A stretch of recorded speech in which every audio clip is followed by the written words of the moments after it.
بسم اللہ الرحمن الرحیم الحمد للہ رب العالمین بارئ الخلائق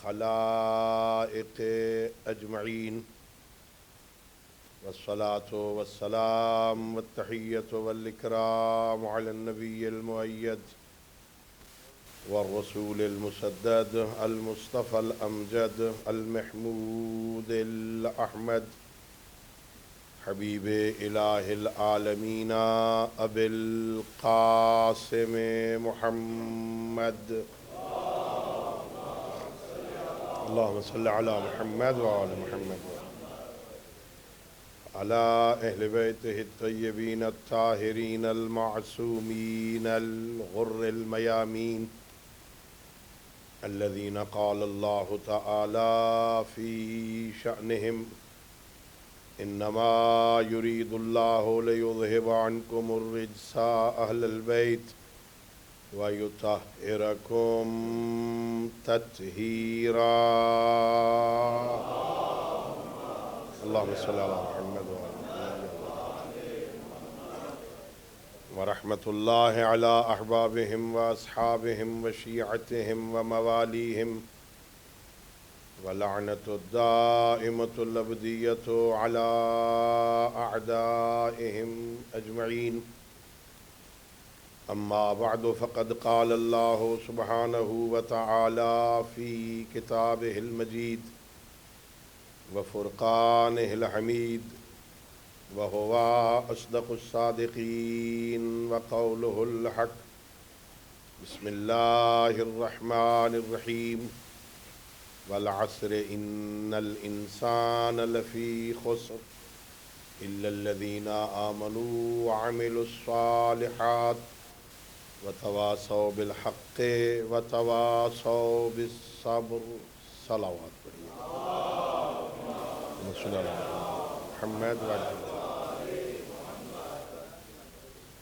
اللہ رب العزت بحق محمد وآل محمد علیہ السلام ہم سب کی اس عبادت کو اپنی بارگاہ میں قبول فرمائے۔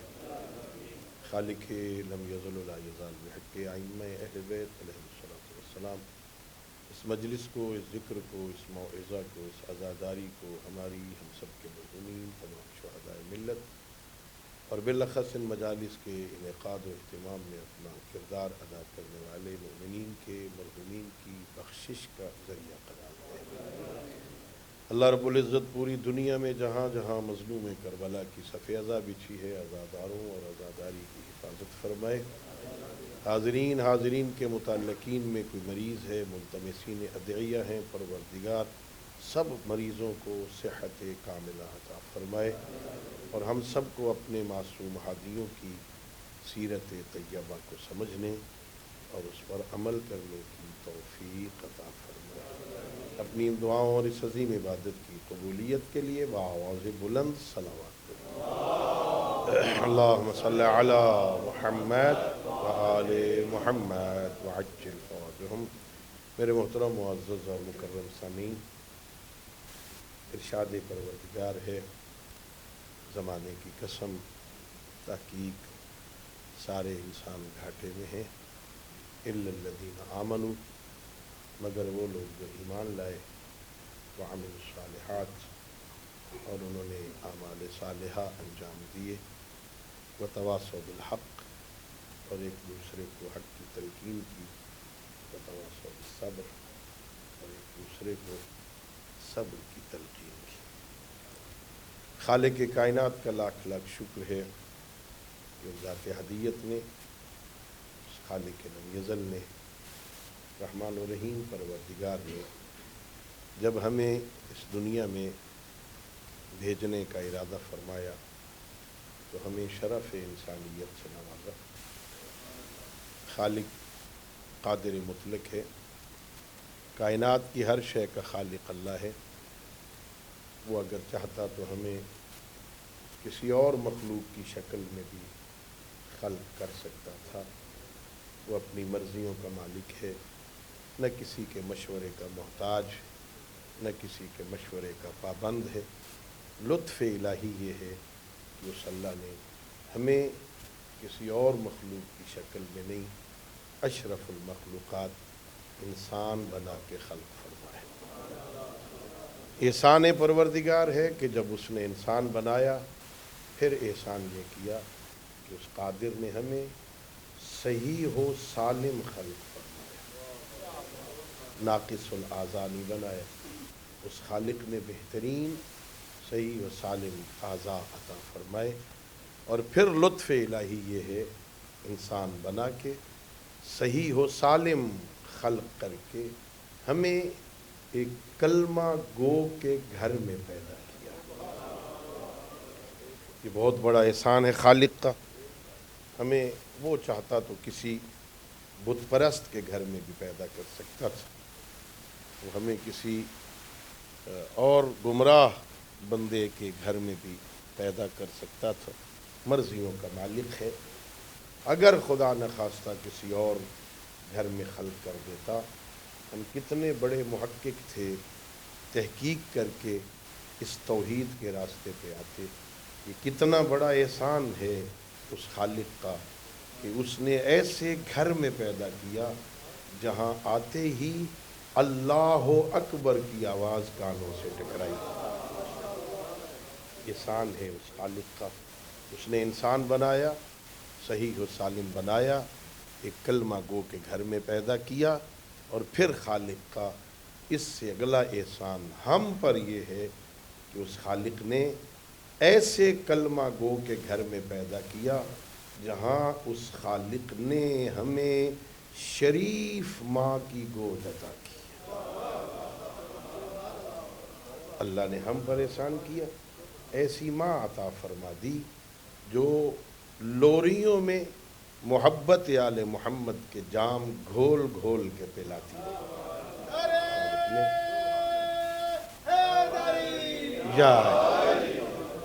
اس خالق کا احسان ہے، اس خالق نے انسان بنایا، زندگی گزارنے کے لیے بہترین نظام زندگی عطا فرمایا۔ اس خالق نے ایسا نظام عطا فرمایا جس کی پہلی اصل توحید ہے، اللہ کو مانو، اللہ جنہیں منوائے انہیں مانو، اللہ جیسے منوائے ویسے مانو۔ اللہ کو مانو، اور پھر اللہ چونکہ لطیف ہے، اللہ جسم و جسمانیات سے منزہ ہے، اللہ نظر نہیں آتا ہے، شریعت کے احکام اس نے دینے ہیں، مقنن واقعی وہی ہے، قانون بنانا اس کا کام ہے۔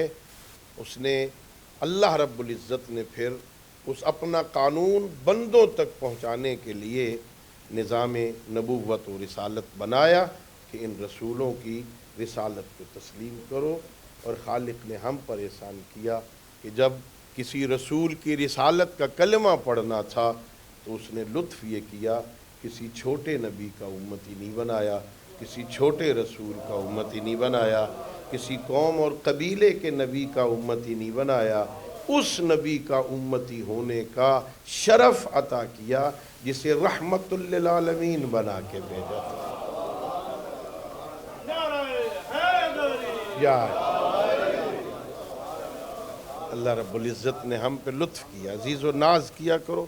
خالق نے بہترین نظام دیا، اور پھر جب اس کی مصلحت نے تقاضا کیا کہ حضرت آدم سے شروع ہونے والا باب نبوت کا سلسلہ، حضرت نوح سے شروع ہونے والا رسالت کا سلسلہ اب ختم ہو جانا چاہیے، اب باب نبوت بند ہو جانا چاہیے، اب آمنہ کے لال کے بعد کسی نبی کی ضرورت نہیں ہے، اب اتنے بڑے نبی کے بعد، اتنے بڑے رسول کے بعد کسی اور رسول کی ضرورت نہیں ہے۔ جب اس کی مصلحت نے تقاضا کیا کہ باب نبوت بند ہو جائے، باب رسالت بند ہو جائے، اب نبی کی ضرورت نہیں ہے، تو اس نے ہم پر احسان کیا کہ باب نبوت کو بند کر کے ہمارے لیے باب امامت کو کھول دیا۔ اللہ رب العزت نے ہمارے لیے ہدایت کا اہتمام فرمایا۔ اور دوستو پھر ناز کیا کرو، اللہ رب العزت فرماتا ہے اِنَّ عَلَيْنَا لَلْهُدَى وَإِنَّ لَنَا لَلْآخِرَةَ وَالْأُولَى۔ قرآن مجید 30ویں پارے میں ارشاد پروردگار ہے، ہدایت دینا بھی ہمارا کام ہے، دنیا میں اور آخرت میں حق کے حکمرانی بھی ہمیں ہے، ہدایت بھی ہم دیتے ہیں اور حکمرانی کا حق بھی ہمیں ہے۔ اور خالق نے ہدایت کا اتنا اہتمام کیا، ہدایت کو اتنی اہمیت دی۔ تاریخ آدمیت یہی ہے، تاریخ ہدایت بھی یہی ہے، تاریخ نبوت و رسالت بھی یہی ہے کہ اللہ نے ہدایت کو اتنی اہمیت دی کہ ابھی کائنات میں ہدایت لینے والا کوئی خلق نہیں کیا تھا، ہدایت دینے والے پہلے خلق فرمائے۔ ابھی کوئی ہدایت لینے والا خلق نہیں کیا، ہدایت دینے والے پہلے خلق فرمائے۔ اور پھر یہاں سے ہی میں اپنا عقیدہ عرض کیا کرتا ہوں، لوگوں غور کرو، جو اللہ آغاز آفرینش میں، ابتدائے تخلیق میں ایک لمحہ بندوں کو بغیر ہادی کے نہیں رہنے دیتا، پہلے ہادی خلق کیے، بعد میں ہدایت لینے والے خلق کیے۔ جو آغاز آفرینش میں ایک لمحہ بندوں کو بغیر ہادی کے نہیں رہنے دیتا، وہ 11 ہجری سے لے کر قیامت تک اس امت کو بغیر ہادی کے کیسے چھوڑے گا؟ یا اللہ رب العزت، بات آ گئی میرے ذہن میں، اللہ ہادی ہے، اللہ ہدایت کرنا اللہ کا کام ہے۔ پھر اللہ ڈائریکٹ ہدایت جہاں نہیں کرتا، اپنے نبی کے ذریعے ہدایت کرتا، اپنے امام کے ذریعے راہ دکھاتا ہے۔ ہدایت کرنا اللہ کا کام، ہدایت کرنا نبی کا کام، ہدایت کرنا علی کا کام۔ سوال یہ ہے،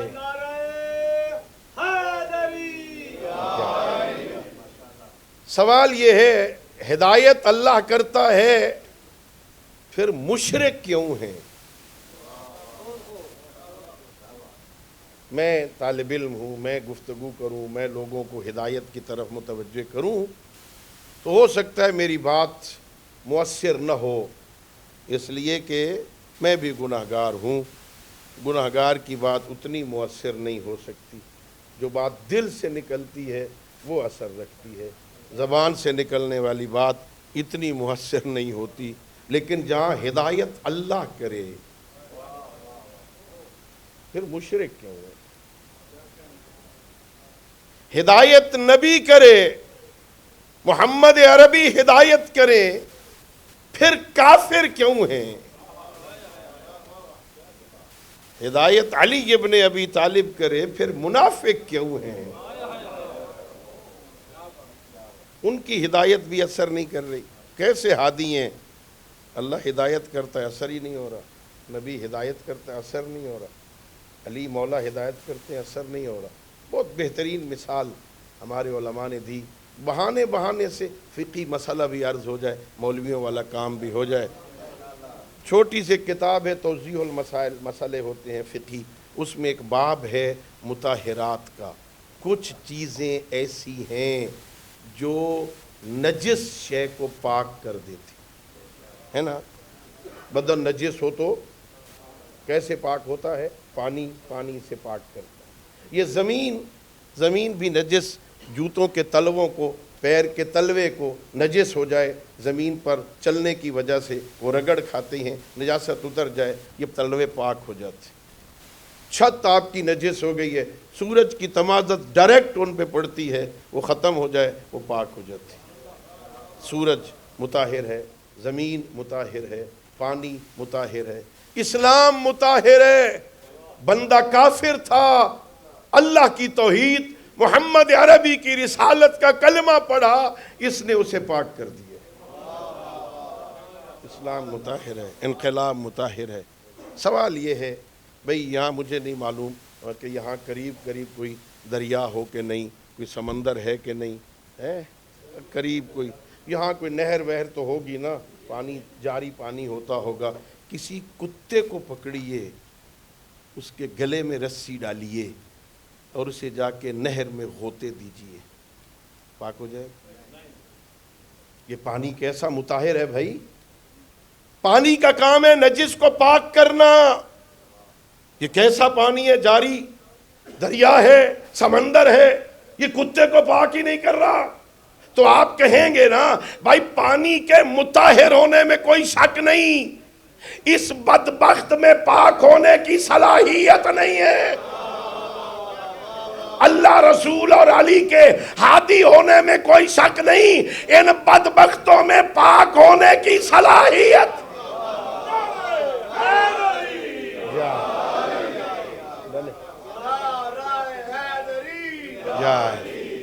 یا علی، اللہ نے ہم پہ کرم کیا، اللہ نے ہم پہ لطف کیا نا، اللہ رب العزت نے ہم پر احسان کی، اللہ نے ہمیں نبوت کے بعد امامت کے سلسلے سے متصل کر دی۔ امامت کا سلسلہ حلقہ زنجیر کی طرح اس طرح آپس میں جڑا ہوا ہے۔ عقیدہ ہے مکتب آل محمد کا، ممکن ہی نہیں ہے، ممکن نہیں ہے پوری کائنات میں ایک بندہ بھی ہدایت کا طلبگار ہو اور ہادی موجود نہ ہو۔ یہ اللہ کے عدل کے خلاف، یہ اللہ کے عدل کے خلاف ہے کہ ہدایت کا طلبگار ہے، ہدایت دینے والا نہ ہو۔ قیامت والے دن بہانہ بنائے گا، میں کیا کرتا، مجھے تو کسی نے ہدایت ہی نہیں کی تھی۔ اللہ رب العزت نے ایسا سلسلہ بنایا، ممکن ہی نہیں ہے کہ کوئی ہدایت کا طلبگار ہو اور ہدایت دینے والا موجود۔ اور آج کل تو ماشاءاللہ سوشل میڈیا نے اسے اور بھی آسان کر دیا، کسی نہ کسی بہانے سے آواز پہنچتی ہے نا، ہاں آواز پہنچانا ہمارا کام ہے نا، ہاں آگے اس پہ اثر ہو یا نہ ہو یہ تو ہمارا کام نہیں ہے نا۔ اب تو ظاہر ہے نا یو کے میں، مانچسٹر میں کوئی بندے اگرچہ کسی اور کے گھر میں پیدا ہوئے ہو، یہ تو نہیں کہہ سکتے نا ہمیں پتہ ہی نہیں چلا تھا حسین کون تھا، یزید کون تھا۔ وہ تو 3 محرم کے اس جلوس سے پیغام تو پہنچانا، دیکھ لو اور پہچانو حسین کون ہے، یزید کون ہے، پہنچتا ہے نا، پہنچتا ہے۔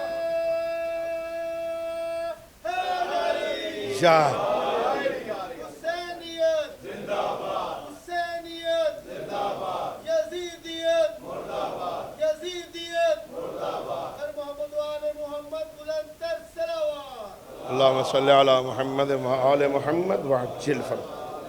اللہ رب العزت نے ہمیں امامت کے ساتھ متصل فرمایا، اور پھر خدا شاہد ہے لطف الہی اس دور کے شیعوں پہ خصوصی لطف یہ ہے کہ اس نے ہمیں نبی وہ عطا فرمایا جو خاتم الانبیاء ہے، امام وہ عطا فرمایا جو خاتم الائمہ ہے۔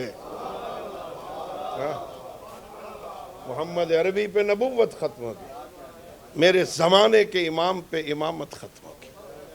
آخری امام اللہ نے ہمیں عطا فرمایا، اور جسے اللہ نے بڑی عظمتیں عطا فرمائی، بڑی عزتیں عطا فرمائی۔ فقہ جعفریہ کا مسئلہ، کوئی بندہ اپنا نام محمد رکھے تو کنیت ابوالقاسم نہیں رکھ سکتا، کنیت ابوالقاسم رکھے تو نام محمد نہیں رکھ سکتا۔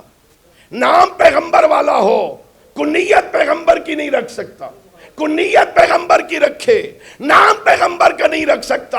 اللہ رب العزت کی طرف سے حشریت مقدسہ میں مکتب آل محمد میں پیغمبر کے بعد یہ صرف میرے 12ویں امام کو اجازت ہے جس کا نام محمد ہوگا، کنیت ابوالقاسم۔ اللہ نے عزت عطا کی یا پیغمبر۔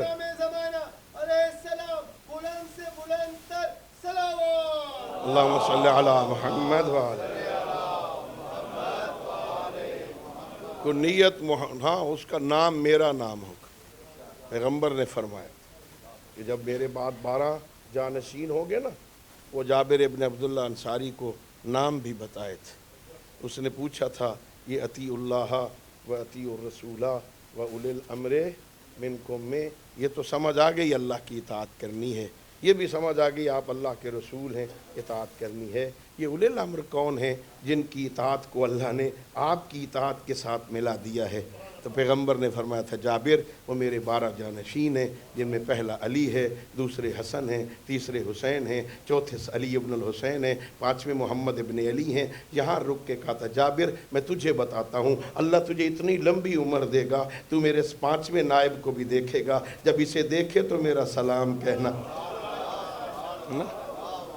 پھر کہا اس کے بعد محمد ابن علی ہوں گے، پھر جعفر ابن محمد ہوں گے، پھر موسیٰ ابن جعفر ہوں گے، پھر علی ابن موسیٰ ہوں گے، پھر محمد ابن علی ہوں گے، پھر علی ابن محمد ہوں گے، پھر حسن ابن علی ہوں گے، اور جب آخری ہوگا نا تو فرمایا وہ ہوگا اسمہ اسمی و کنیتہ کنیتی، اس کا نام میرا نام ہوگا، اس کی کنیت میری کنیت ہوگی، اور اس کی ایک خصوصیت یہ ہوگی یملأ الارض قسطا وعدلا کما ملئت ظلما وجورا، وہ زمین کو عدل و انصاف سے بھر دے گا۔ کیسے؟ اللہم صلی علی محمد وعلی محمد وعجل فرج۔ کیسے عدل و انصاف سے بھر دے گا بھائی؟ زمانہ ظلم و جور سے بھرا ہوگا، میرے مولا عدل سے بھر دیں گے۔ کیا طریقہ ہوگا؟ توجہ چاہوں گا میں۔ آپ کے اس ملک میں سردیاں زیادہ ہوتی، کسی سے ہم نے پوچھا تھا کہ آپ کے اس یورپ میں ادھر سردیاں، کہا 8 مہینے تو سردیاں ہوتی ہیں اور 4 مہینے زیادہ ہوتی ہیں۔ ہاں جی، ہاں کسی کا 8 مہینے تو سردیاں ہوتی ہیں، 4 مہینے زیادہ سردیاں ہوتی ہیں۔ تو زیادہ سردیاں نا، یہ جب سردی ہوتی ہے یہ باہر پارک میں، باہر سڑکوں میں سردی ہوتی ہے، یہ گھروں کے اندر بھی ہوتی ہے؟ گھر کے اندر نہیں ہوتی؟ یہ ہیٹنگ کیوں کرتے ہو اگر اندر سردی نہیں ہوتی؟ ہاں یہ کس لیے ہیٹنگ کا سسٹم ہے بھائی؟ لحاف کس لیے لے کے سوتے ہو بھائی اگر سردی اندر نہیں ہے تو؟ یہ سردی صرف سڑکوں پہ نہیں ہوتی، گھروں کے اندر ہوتی ہے۔ یہ گرمی صرف باہر نہیں ہوتی، گھروں کے اندر بھی ہوتی ہے، تبھی اے سی چلاتے ہو نا۔ میرے معصوم سے پوچھا گیا 12واں کیسے زمین کو عدل و انصاف سے بھر دے گا؟ فرمایا جس طرح سردیوں میں گھروں کے اندر داخل ہو جاتی ہے، گرمیوں میں گرمی گھروں کے اندر داخل ہو جاتی ہے، ہمارے 12ویں کے زمانے میں عدالت گھروں کے اندر داخل ہو جائے گی۔ اللہ اکبر، اللہ اکبر، یا گھروں کے اندر۔ اللہم صلی علی محمد وعلی محمد وعلی۔ اللہ نے ہم پہ کرم کیا ہے نا، کیسے رہبر عطا فرمائے، اللہ نے ہمیں کیسی ہستیوں کے ساتھ متصل کیا ہے۔ اور پھر جب وہ تشریف لائیں گے اور کعبے کے پاس کھڑے ہو کے کہیں گے قل جاء الحق وضحق الباطل ان الباطل کان زہوقا، کہیں گے نا، اتمام حجت بھی کریں گے۔ ایسے ہی نہیں اعلان کرتی تلوار کھینچیں گے اور مارنا شروع کر دیں، پہلے بتائیں گے میں مہدی ہوں، میں فرزند علی و بطول ہوں، میں فرزند رسول ہوں، میں وہ مہدی ہوں جس کا انتظار کر رہے تھے۔ لوگ پوچھیں گے نا آپ کے پاس کوئی گواہ؟ اللہ رب العزت نے میرے امام مہدی کی حقانیت اور صداقت کی گواہی کے لیے گواہ رکھے ہوئے ہیں۔ انطاکیہ کی پہاڑیوں سے تابوت سکینہ نکلے گا جس کے اندر تمام گزشتہ بنی اسرائیل کے اور یہودیوں کے تبرکات رکھے ہوئے ہیں۔ وہ تابوت سکینہ آئے گا، یہودیوں کو پتہ چل جائے گا یہ سچا امام ہے۔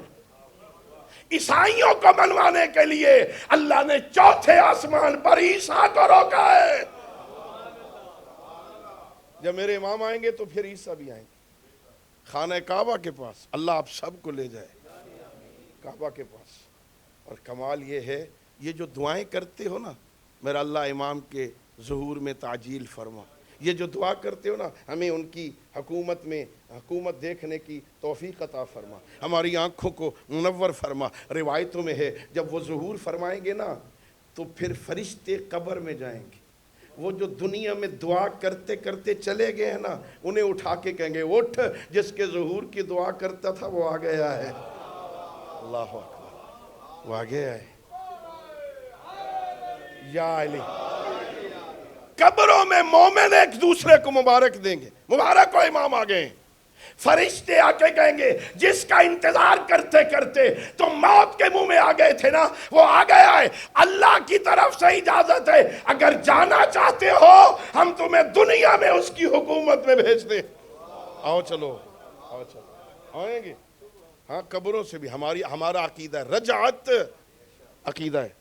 اور میرے معصوم فرماتے ہیں جس شیعہ کا رجعت کا عقیدہ نہیں ہے وہ شیعہ ہی نہیں ہے، جس کا عقیدہ معراج جسمانی کا نہیں ہے وہ شیعہ نہیں ہے، اور جو ہماری شفاعت کا قائل نہیں ہے وہ ہمارا شیعہ نہیں ہے۔ اللہ رب العزت نے حضرت عیسیٰ اتریں گے، عجیب ہوگا، ادھر خانہ کعبہ ہے، چاروں طرف مسجد الحرام ہے، نماز کا وقت ہوگا، مصلی بچھا ہوا ہوگا،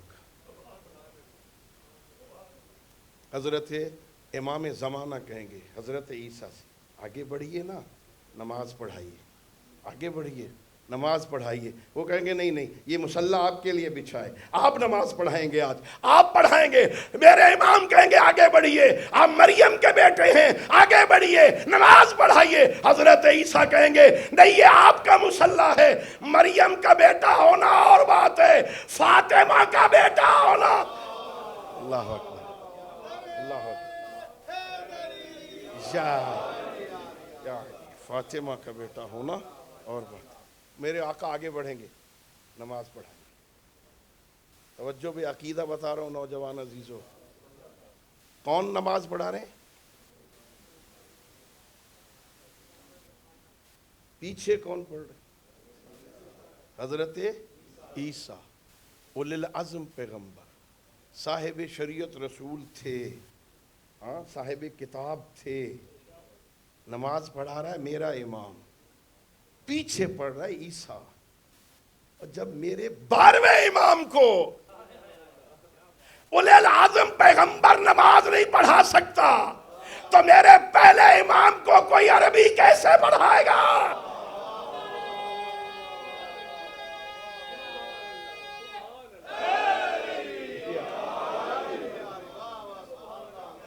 کیا مقام ہے؟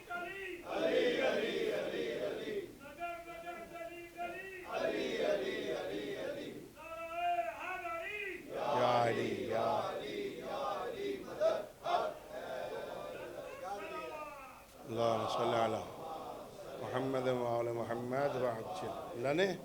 کیسے عظیم رہبر ہے، ان کا کوئی مقابلہ ہے ہی نہیں بھائی، ان کے ساتھ کوئی لا یقاس بآل محمد احد من هذه الامہ۔ نہج البلاغہ دوسرا خطبہ، نہج البلاغہ دوسرا، اب گھروں میں ہے نا نہج البلاغہ، ہے نا، وہ پڑھنے کے لیے یا رکھنے کے لیے؟ اسے پڑھیے، دوسرا خطبہ میرے امام کا۔ دوسرے خطبے میں کہا لوگو لا یقاس بآل محمد من هذه الامت احد، پوری امت میں ایک بندہ بھی نہیں ہے جس کا آل محمد سے قیاس کیا جا سکے۔ کیسے ہو سکتا ہے؟ کیسے؟ ایک وہ ہیں جن کے صدقے میں نعمتیں ملتی ہیں، ایک وہ ہیں جو نعمتیں لینے والے ہیں، برابر کیسے؟ مولا فرما رہے ہیں، مولا فرما رہے ہیں، لوگوں کو کیسے برابر ہو بھائی؟ میں ابھی آگے ذہن میں بات، کل میں کہیں بیٹھے تھے، شاید پتہ نہیں، اب ظاہراً ایسے ہی ہے، کسی گھر میں بیٹھے تھے تو کسی دوست نے پوچھا، کوئی وہ جنتیوں کی جنت کی بشارت کچھ لوگوں کو دی گئی، پوچھا گیا یہ کیا اس حدیث کے بارے میں کہو۔ ہاں تو خود کہہ رہے تھے ہمارا تو ایمان نہیں ہے، میں نے کہا بس یہی کافی ہے۔ اس وقت تو میں نے خاموشی اختیار کر لی نا، بھی ناز کیا کرو شیعو، اللہ نے تمہیں صرف جنتی امام عطا نہیں کیے،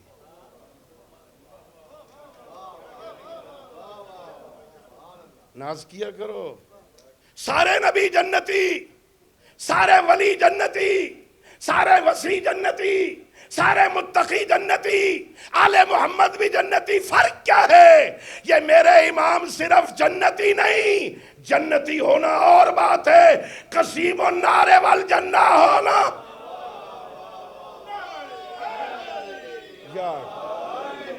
ہے نا؟ کیا کہا جی؟ وہ پیغمبر گرامی اسلام نے فرمایا تھا فلاں فلاں فلاں فلاں جنتی ہے نا، میں نام نہیں لے سکتا نا، میری مجبوری ہے نا، نام نہیں لے سکتا، فلاں بھی جنتی، فلاں کو بشارت دی، فلاں کو بشارت دی، فلاں کو بشارت دی، یہ جنتی ہیں۔ توجہ چاہوں گا میں ان کو، مجھے یاد آ گیا، مجھے وہ شخصیت بھی نظر آ رہی ہے، انشاءاللہ متوجہ ہو گئے ہوں گے وہ، ہاں فلاں بھی جنتی ہے، فلاں بھی جنتی ہے، پیغمبر نے بشارت دی ہے فلاں جنتی ہے۔ پھر زمانہ بدل گیا، پیغمبر دنیا سے چلے گئے، پھر وقت گزر گیا، ایک صاحب دربار میں بیٹھے، کچھ مال غنیمت آیا، اللہ اکبر، تقسیم ہوا، مجھے اس سے کوئی غرض نہیں، وہ کہتا ہے اس کا بیٹا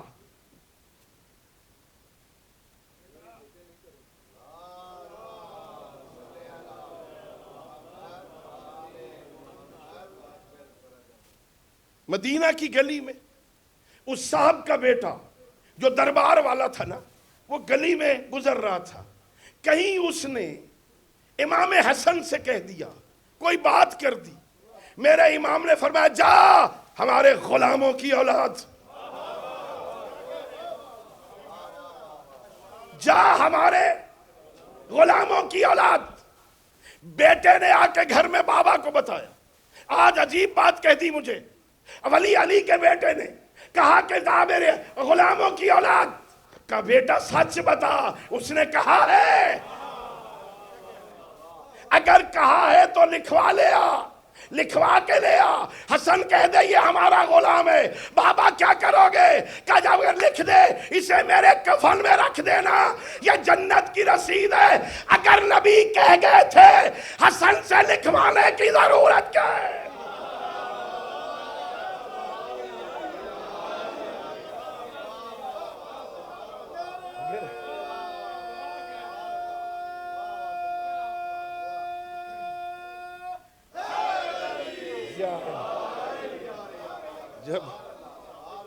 جب کہہ گئے تھے حسن، اللہم صلی علی محمد وآل محمد وعجل فرج،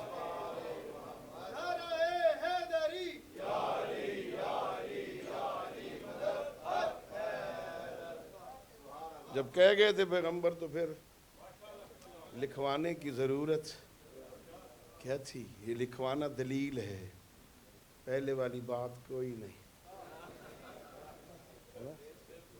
ناز کرو، خدا کی قسم ناز کرو، اللہ نے ان کی محبت عطا کی ہے، جو ان کا ہو جائے جنت اس کی مشتاق بن جاتی ہے۔ اللہ، شرط یہ ہے کہ ان کے ہو جاؤ، ہو جاؤ۔ میں نے کہا کسی مجلس میں، پیغمبر نے یہ نہیں کہا تھا کہ یا علی آپ اور شیعہ کامیاب ہیں، کہا تھا یا علی آپ اور آپ کے شیعہ کامیاب، ان کے شیعہ ہو جاؤ، کامیابی ہے۔ ہاں ہم صرف شیعہ ہیں یا علی کے شیعہ ہیں؟ ہاں یہ تو سوچنا پڑے گا نا، فیصلہ کرنا پڑے گا نا، اس لیے کہ شیعہ کہتے ہیں پیچھے چلنے والے کو، کیا کہتے ہیں؟ تو روک دو، اللہم صلی علی محمد وعلی محمد،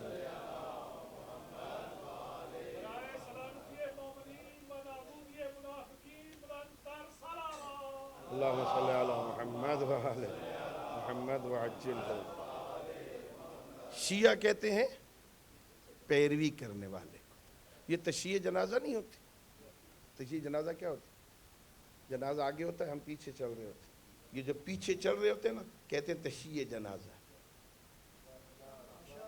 جنازہ 404 میں ہو اور میں گھر بیٹھا ہوں، کہیں گے تشییع جنازہ کی؟ یہ جنازہ آگے اور ہم پیچھے، یہ جو پیچھے چل رہا ہے نا یہ تشییع جنازہ کر رہا ہے، اسی تشییع سے تشیع ہے، اسی تشیع سے شیعہ ہے۔ شیعہ علی ہونے کا مطلب یہ ہے زندگی میں، تیری زندگی میں علی آگے آگے ہوں، تو پیچھے پیچھے نظر آئے، پھر علی کا شیعہ، پھر علی کا شیعہ، علی کہیں اور ہم کہیں ہوں، علی کہیں بلائیں ہم آئیں ہی نہیں۔ اللہ اکبر، ہاں جب جنت کا مرحلہ ہو تو کہیں یا علی ہم تیرے ہیں، ہاں جب عمل کی منزل آئے تو پھر کہیں اور کوئی نظر آئے، نہیں، ایسا نہیں ہونا چاہیے۔ اللہ اکبر. اب یہ والدین کی ذمہ داری ہے. عزیزو میں جلدی گزر رہا ہوں، ٹائم گزر گیا، ختم ہو رہا ٹائم. یہ والدین کی ذمہ داری. اللہ رب العزت نے جو امانت محبت و ولایت آل محمد کی آپ کے جگر میں، آپ کے کلیجے میں، آپ کے دماغ میں، آپ کے قلب میں رکھی ہے، اس امانت کی حفاظت کر کے اسے آئندہ نسلوں تک پہنچانا یہ والدین کی ذمہ داری. اگر انہیں بچوں تک یہ پیغام پہنچاؤ گے نا، پھر ان سے حق کی خدمت مانگ سکتے ہو. حقوق تو بڑے مانگتے ہیں. کئی لوگ یہاں کانوں میں آ کے بات کرتے، قبلہ ہمارا نام بھی نہ آئے، ذرا حقوق والدین پہ بات کرتے ہے نا، ذرا بچوں کو سمجھائیں. یہاں ہمارا نام بھی نہ آئے، بچے بگڑ جاتے ہیں نا، پھر گڑبڑ ہو جاتی ہے نا، گھر میں جا کے پھر مسئلے بنتے ہیں نا.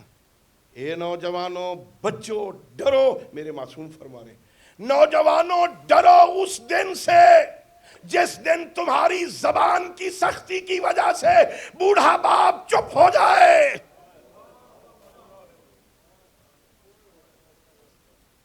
اس لیے بوڑھا باپ نہیں بولتا کہیں بگڑ نہ جائے. بچو اس دن سے، ڈرو اس دن سے.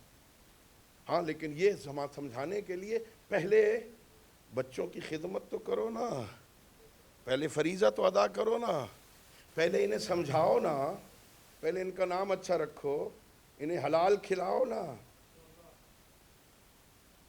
ان کی تربیت کرو نا. یہ 7 سال تک تمہارا سردار ہے بھائی، جو کہے مانو، جو مانگے دو. اسے جھڑکو نہیں 7 سال تک، اس سے پیار کرو، اسے عزت دو، اسے مقام دو، حد کے حرمت نہ کرو، توہین نہ کرو اس کی کثرت سے اس کو اندر سے توڑو نہیں.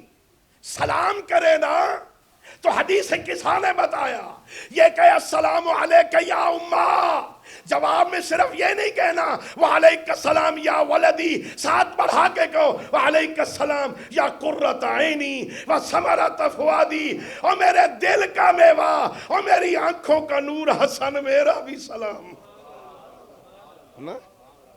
حالانکہ صرف کہہ دیتی بی بی وعلیک السلام یا ولدی، بیٹے میرا بھی سلام ہو تو کافی تھا نا، سلام کا جواب تو ہو گیا تھا. لیکن اہمیت دی، عزت دی، احترام دیا. وعلیک السلام یا ولدی و یا قرۃ عینی و ثمرۃ فؤادی. کیا قلب حسن کو اہمیت دی. حسین آئے وعلیک السلام یا ولدی و یا قرۃ عینی و ثمرۃ فؤادی. اور جب نانا کے پاس گئے نا، کہا السلام علیک یا جدہ، السلام علیک یا رسول اللہ، اے نانا میرا سلام، اے یا رسول اللہ میرا سلام. جواب میں پیغمبر کہتے وعلیک السلام یا ولدی، اور میرے بیٹے میرا بھی سلام. جواب ہو جانا تھا کہ نہیں وعلیک السلام یا ولدی و یا شافع امتی، اور میری امت کے شفیع حسین میرا بھی سلام. کیا اہمیت ہے.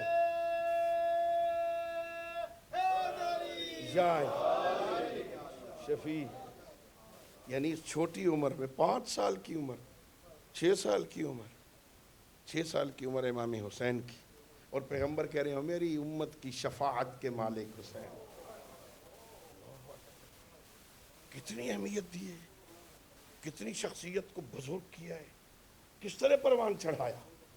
ہاں یوں پروان چڑھاؤ نا پہلے، پھر ان سے حق کی خدمت لو نا، پھر ان سے حق کی خدمت لو. ہم نے ٹائم ہی نہیں دیا، ہم بیٹھے ہی نہیں ان کے ساتھ، ہم کھیلے ہی نہیں ان کے ساتھ، ہم نے ان کا دوست بننے کی کوشش ہی نہیں کی. پورا ہفتہ مشین کی طرح پاؤنڈ کمانے کے چکر میں گزار دیا، اور ویکینڈ پہ 100 کے 2 دن گزار دیے. بچے بگڑ گئے تو لومو انفسکم، اپنی ملامت کرو. ہم نے غلط کیا ہے، ہم نے ٹائم نہیں دیا ہے، ہم پاؤنڈ کے چکر میں اپنی نسل برباد کر بیٹھے. نہیں انہیں سنبھالو، یہ امانت ہے، انہیں سنبھالو. اب ان سنبھال لو گے نا، پھر ان سے کہو اب ہماری خدمت کرو، کہنے کی بھی ضرورت نہیں ہوگی، پھر یہ خود بخود خدمت کریں گے. یہ اونچا نہیں بولیں گے، یہ سرہانے نہیں بیٹھیں گے، یہ بات نہیں کاٹیں گے، لہجہ تلخ نہیں ہوگا، پھر نماز تہجد میں بابا کی بخشش کی دعا کریں گے۔ خوش نصیب ہے وہ باپ جسے ایسے بیٹے مل جائیں کہ جوانی میں باپ کے اٹھنے سے پہلے بیٹا نماز تہجد میں باپ کی بخشش کی دعا کر رہا۔ لیکن یہ تب ہوگا نا جب ہم بیٹے کو مصلی پہ لائے ہوں گے نا۔ ہم نے بیٹے کو مصلی دکھایا ہی نہیں گھر میں، ہاں یہ کون سا کام ہے بھائی، یہ شاباش بیٹا یہ لو، یہ موبائل لو کھیلو، شاباش فلاں گیم کھیلو، ہاں تاکہ تھوڑی دیر ہمیں تنگ نہ کرے، ہم ذرا ٹائم سے سو جائے۔ اور بات کر رہے ہو، ایک عالم نے کہا ایک بچے کے ہاتھ پہ موبائل دینا ایسے ہی ہے جیسے کسی کے ہاتھ پاؤں باندھ کے اسے بھیڑیے کے حوالے کر دو۔ نظر رکھو ان پر، نظر کیا دیکھ رہا ہے بیٹا، کیا سناؤ، میرے ساتھ بیٹھو مل کے دیکھتے ہیں نا۔ پھر وہ نہیں دیکھے گا جو نہیں دیکھنا ہے، لیکن غیر میں اپنے موبائل پہ ہوں، وہ اپنے موبائل پہ ہے، بیٹے کے ساتھ ہے ہی نہیں، کہاں جاؤ گے، یہ نسل برباد ہو جائے گی۔ پہلے 7 سال تک یہ سردار ہے، مانو اس کی بات، دوسرے 7 سال میں یہ خادم ہے، نوکر ہے، 7 سال سے لے کے 15 سال کی عمر تک اب یہ موقع ہے اسے سمجھانے کا، اب تنہا نہ چھوڑنا، اب یہ نوکر ہے تمہارا، اب ذرا سختی کرو اس پہ، نظر رکھو کن کے ساتھ بیٹھتا ہے، اس کی محفلیں کون سی ہیں، ویکنڈ پہ کدھر جاتا ہے، یہ کس محفل میں جاتا ہے، اس کے دوست کون ہیں۔ مولا علی فرماتے جس بندے کے بارے میں پتہ کرنا ہو یہ کیسا ہے، اس کے دوستوں کو دیکھو، محفل میں کون دوست ہیں اس کے، کن کے ساتھ بیٹھتا ہے، کن کے ساتھ پھرتا ہے، یہ سنٹر میں جاتا ہے یہ کسی اور سنٹر میں جاتا ہے، کہاں جا رہا ہے یہ، نظر رکھو اس میں۔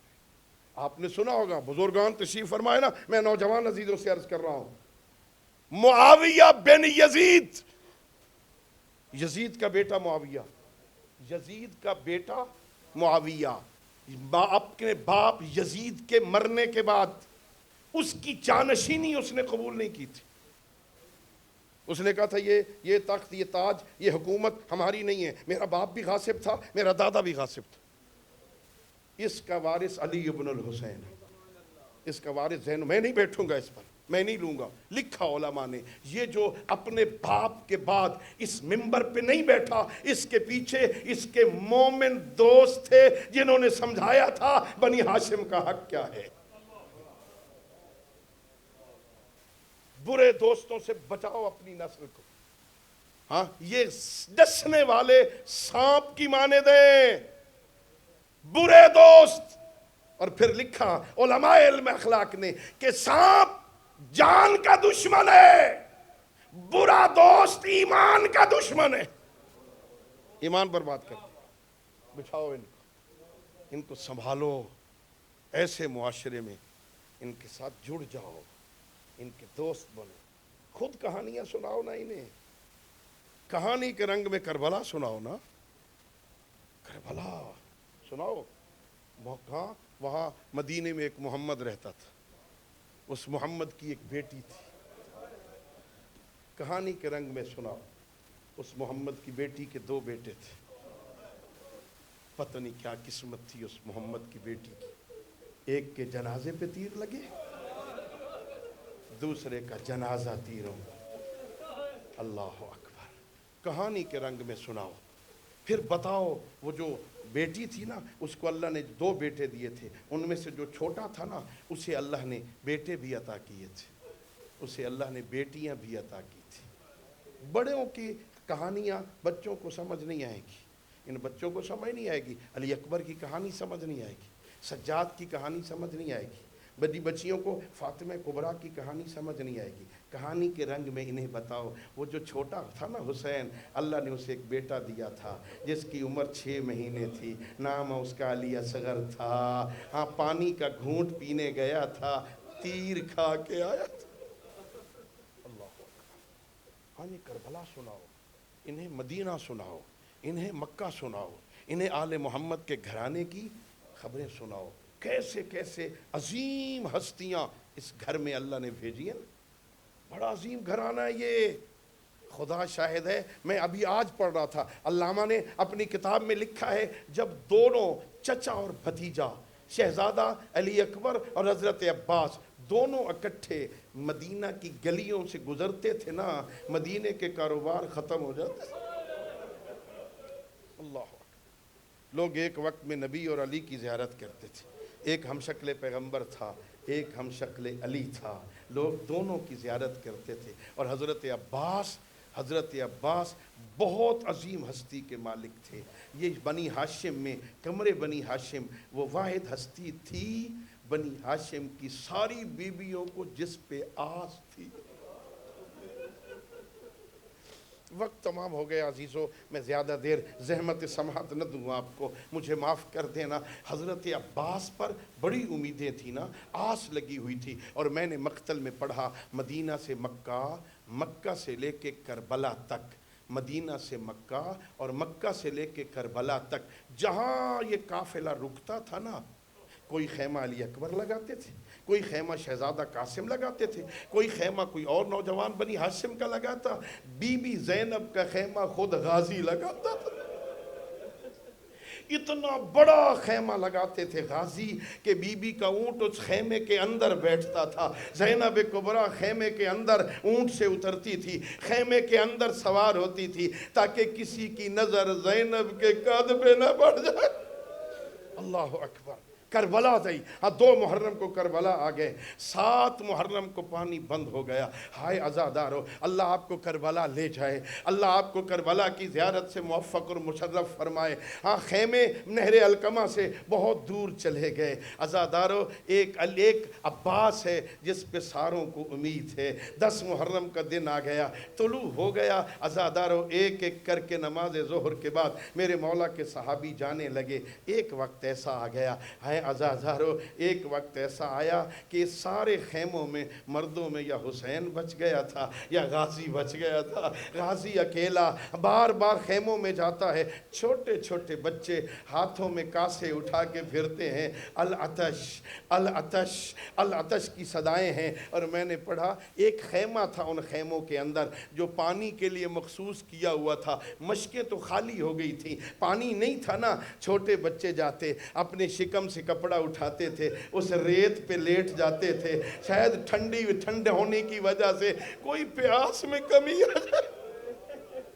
اللہ اکبر، یہ منظر میرے آقا عباس نے دیکھا، آئے اور آ کے کہا بھیا مجھے اجازت دو، اب میں جانا چاہتا ہوں، مجھ سے بچوں کی پیاس دیکھی نہیں جاتی۔ ہائے عزادارو، ایک مرتبہ حسرت سے دیکھ کے میرے آقا نے کہا انت صاحب اللوائی، اور میرا عباس تو میری فوج کا لمبردار تھا۔ یہ سننا تھا۔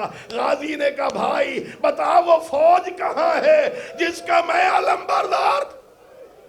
اب تو کوئی نہیں رہ گیا، مجھے اجازت دو۔ میرے آقا نے کہا ٹھیک ہے، اگر جانا چاہتا ہے غازی جا، ان بچوں کے لیے پانی کا اہتمام کر، اللہ تمہیں کربلا لے جائے۔ خیام سے چلے حضرت غازی، نہر القمہ کی طرف، نہر فرات کی طرف آئے۔ ایک مرتبہ 4000 افراد وہاں پہرے پہ کھڑے تھے، مولا آئے، انہوں نے حملہ کیا، 4000 سے نہر خالی کروائی۔ میرے آقا نے مشکیزہ بھرا اور ایک چلو پانی لیا ہاتھ میں اور نجف کی طرف رخ کیا، نجف کی طرف رخ کر کے کہا یا ابتا، او میرے بابا، آگے 21 رمضان کی آپ کی وصیت مجھے یاد ہے، اور جب میرے مولا نے 21 رمضان کو وصیت کی یا بنی العباس ایاک وان تشرب الماء اخوک واطفالہ واتسانا، عباس عاشور والے دن اس وقت تک پانی نہ پینا جب تک سکینہ پیاسی رہے۔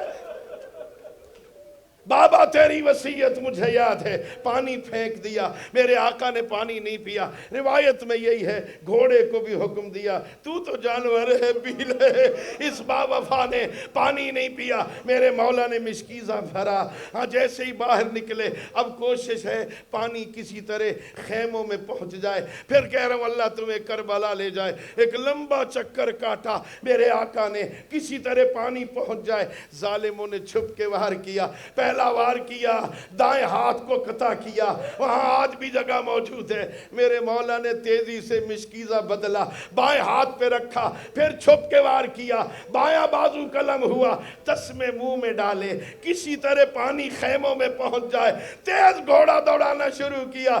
ظالموں نے تیروں کی بارش کر دی، ایک تیر مشک میں پیوست ہو گیا، پانی زمین پہ بہنے لگا۔ عباس کی آس ختم ہو گئی، اب پانی نہیں پہنچ سکتا، گھوڑے کا رخ موڑا، میں نے کدھر جانا ہے، خیموں میں پانی تو ہے نہیں۔ ایک ظالم نے تیر مارا، میرے مولا کی آنکھ میں لگا، ہاتھ تو سلامت نہیں تھے، غازی جھکے کہ گھٹنوں کے ذریعے سے یہ تیر نکالے، جیسے ہی جھکے ایک ظالم نے گرز مارا، عباس کا سر شگاف۔ اجرکم اللہ، آواز دی، یا سلام علیکہ یا ابا عبداللہ، اے میرے مولا میرا سلام۔ ہر مورخ نے لکھا غازی کا سلام سننا تھا۔